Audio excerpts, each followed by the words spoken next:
UMKM jadi penggerak ekonomi negara, tapi bisnisnya sering gagal karena cash flow. Menurut data dari Kementerian Koperasi dan Usaha Kecil dan Menengah atau Kementerian KUKM, pada tahun 2021 jumlah pelaku UMKM di Indonesia mencapai 64,2 juta. Sementara kontribusi mereka terhadap produk domestik bruto atau PDB sebesar 61,07% atau 8.573 triliun rupiah. Gak cuman itu, UMKM juga mampu menyerap 97% dari total angkatan kerja dan bisa menghimpun hingga 60,4% dari total investasi di Indonesia. Dengan jumlah sebesar itu, nggak heran kalau UMKM disebut-sebut sebagai penggerak ekonomi negara. Dan nggak heran juga kalau dukungan Presiden Jokowi terhadap UMKM itu besar banget. Beliau sering terlihat memakai produk lokal di berbagai kesempatan, mulai dari sepatu, baju, jaket, dan masih banyak lagi. Ini tentunya untuk mendorong warganya untuk belanja produk UMKM. Bahkan, jaket bomber motif Garuda khas Blora yang beliau beli dari UMKM setempat sampai ludes terjual. Di kuartal pertama tahun ini, Presiden Jokowi juga menargetkan belanja produk dalam negeri sebesar 1.100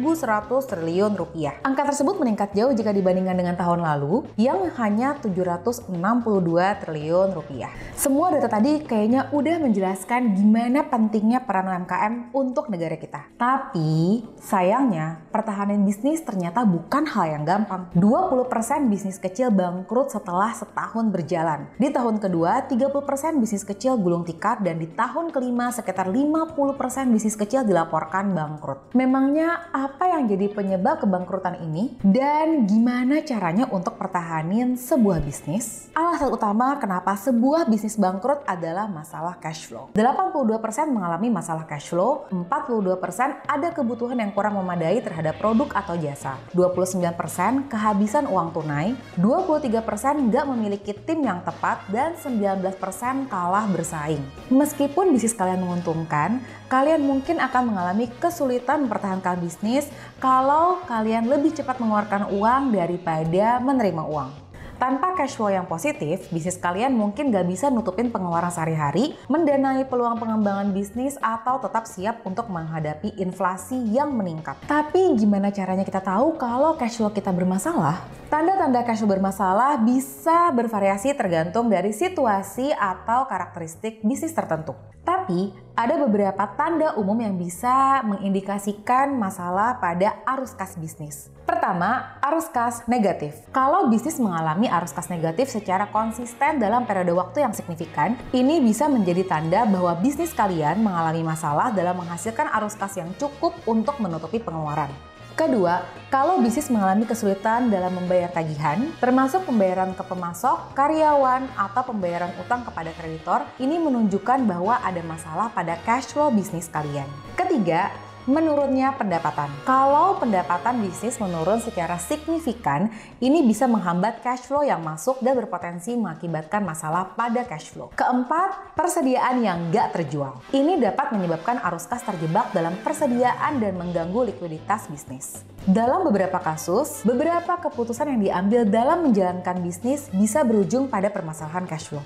Dan ketika cash flow lagi buruk, kemampuan pengambilan keputusan akan sangat dipengaruhi sama emosi kalian. Pada akhirnya, ini bisa sebabin pengambilan keputusan yang buruk di 3 area utama bisnis kalian, yaitu penentuan harga, perekrutan atau pemecatan karyawan, dan pengeluaran. Masalah pada cash flow menyebabkan kalian nggak melihat model penetapan harga atau bereksperimen dengan penetapan harga karena kalian terlalu takut kehilangan bisnis. Karena keadaan cash flow yang buruk juga bikin para pelaku UMKM takut untuk merekrut pegawai baru. Padahal, kekurangan tenaga kerja bisa pengaruhin kualitas dan waktu kerja yang ujung-ujungnya bisa nimbulin review jelek dari customer. Banyak juga yang takut untuk pecat karyawan karena hire orang baru dan kasih training juga butuh biaya. Selain itu, karena cash flow buruk, kalian juga jadi nggak berbelanja di tempat yang seharusnya karena merasa nggak mampu. Misalnya, kalian mungkin nggak bikin marketing campaign karena nggak ingin keluarin uang dan terlalu khawatir dengan ROI. Atau kalian nggak mempekerjakan orang karena nggak ingin habisin uang untuk bayar orang lain. Padahal ini bikin kalian nggak memanfaatkan peluang atau mengambil resiko untuk keuntungan bisnis. Jadi apa aja sih pentingnya cash flow untuk UMKM? Survei Viably pada bulan Desember 2021 terhadap pemilik bisnis kecil menemukan kalau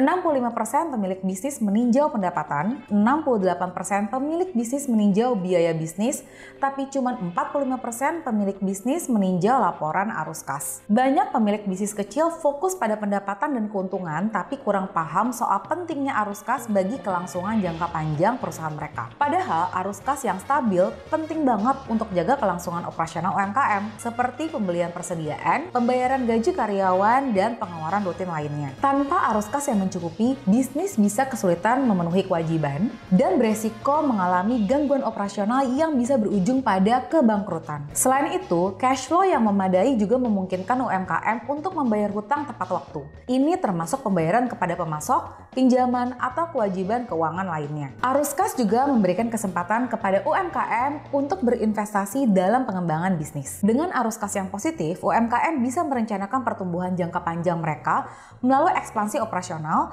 inovasi produk, pemasaran, atau peningkatan infrastruktur. Artinya, arus kas yang kuat memberikan fleksibilitas dan peluang bagi bisnis untuk berkembang. Jadi, gimana caranya mengatasi cash flow buruk untuk UMKM? Pertama, rencanakan anggaran. Kalian bisa mulai dengan mengidentifikasi dan memperkirakan pemasukan dan pengeluaran bisnis. Tentukan sumber-sumber pemasukan tetap seperti penjualan produk atau jasa, dan pemasukan variabel seperti pendapatan dari proyek khusus atau penjualan musiman. Terus, identifikasi dan kategorikan biaya operasional bisnis kalian. Ini termasuk biaya produksi, biaya overhead, biaya pemasaran, gaji karyawan, dan biaya lainnya.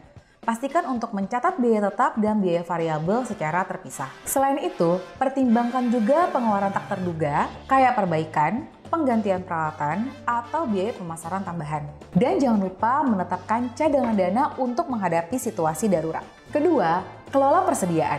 Pengelolaan persediaan yang efisien adalah kunci untuk mengoptimalkan cash flow bisnis. Terlalu banyak persediaan bisa mengikat modal, menyebabkan biaya penyimpanan yang tinggi dan mengganggu arus kas. Di sisi lain, terlalu sedikit persediaan bisa bikin bisnis susah memenuhi permintaan pelanggan yang ujung-ujungnya bisa mengganggu pendapatan.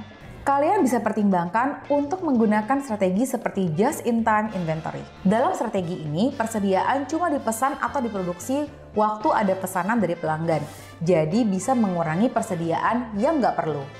Selain itu, tinjau ulang siklus pemesanan dan pengiriman produk dari pemasok.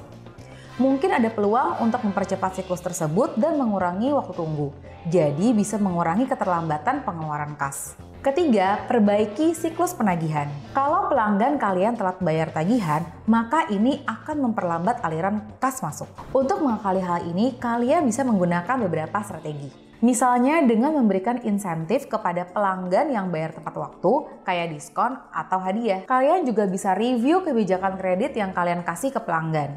Pertimbangkan untuk membatasi kredit kepada pelanggan yang punya riwayat pembayaran yang buruk atau membuat penilaian kredit yang lebih ketat untuk pelanggan baru. Keempat, kendalikan biaya operasional. Penting untuk secara rutin mereview lagi biaya operasional dan cari cara untuk menguranginya tanpa ngorbanin kualitas atau efisiensi bisnis. Tinjau lagi langganan atau kontak yang kalian punya. Apakah semuanya terpakai? Atau apakah sebenarnya ada alternatif lain yang lebih murah? Kalau ada celah untuk ngurangin biaya tanpa ngorbanin kualitas dan efisiensi bisnis, ada baiknya kalian manfaatin hal itu. Kelima, manfaatkan teknologi. Untuk mempermudah dan mempercepat proses-proses manajemen cash flow, penting bagi UMKM untuk mulai digitalisasi. Sayangnya, UMKM yang melek terhadap digital masih tergolong rendah. Di total UMKM di Indonesia. UMKM menghabiskan hampir 30% dari hari kerjanya untuk administrasi keuangan seperti pembukuan, manajemen pemasukan, dan pengeluaran. Padahal, kalau manfaatin platform all-in-one pengelolaan invoice digital dan pembayaran bisnis kayak paper.id, UMKM ini bisa lebih hemat waktu, tenaga, dan pencatatan keuangan juga pasti nggak ada yang kelewat. Pada akhirnya, manajemen cash flow akan lebih rapi dan terkontrol. Sebagai platform invoicing digital, paper.id bisa kalian gunakan untuk menyederhanakan proses bisnis yang rumit. Misalnya, untuk memudahkan pembuatan digital invoice, karena di paper.id ada banyak pilihan template profesional dan e-materai yang sudah tersedia. Paper.id juga bisa jadi pengingat pembayaran supaya pelanggan gak telat bayar untuk kirim invoice, pencatatan biaya, dan pembayaran bisnis lainnya. Bekerja sama dengan BRI dan Visa, Paper.id meluncurkan kartu kredit untuk pebisnis. Dengan segudang benefit yang akan menguntungkan bagi UMKM, namanya Papercard. Terhubung dengan platform invoicing dan pembayaran Paper.id, Papercard beda dengan kartu kredit bisnis lainnya. Kartu kredit untuk pebisnis ini memberikan kemudahan dalam transaksi bisnis dan memungkinkan para pemilik bisnis menikmati berbagai keuntungan eksklusif, seperti cashback, miles, dan akses ke airport lounge. Masing-masing kartu punya berbagai fitur menarik, seperti Space Card. Kalian akan menikmati cashback setiap pelipatan transaksi 100.000 di Paper.id, pantau pengeluaran bisnis secara praktis dan real time di Paper.id, dan bebas iuran tahunan seumur hidup. Sedangkan Universe Card, kalian bisa mendapatkan seluruh fitur dari Space Card, mendapatkan Garuda Miles dengan konversi yang kompetitif, dan akses airport lounge kerjasama BRI dengan menunjukkan kartu debit BRI prioritas. Nah, Papercard lagi ada promo cashback ekstra 0,3% sampai 500.000 untuk setiap transaksi di Paper.id dan cashback 5% di SPBU. Nikmati cashback 2,5 juta rupiah hanya dengan transaksi bisnis dengan akumulasi 20 juta rupiah. Promo ini cuma sampai 30 September 2023. Jadi buruan apply Papercard buat nikmatin segudang benefitnya. Nah, itu dia folks, pentingnya ngatur cash flow untuk UMKM. Kalau ada pertanyaan tentang Paper.id, kalian bisa langsung tanyakan lewat Instagram mereka di @paperindonesia. Gimana menurut kalian soal digitalisasi UMKM saat ini? Kira-kira nih, kalau semua UMKM udah go digital, apakah umur UMKM akan lebih panjang? Coba komen pendapat kalian di bawah ini.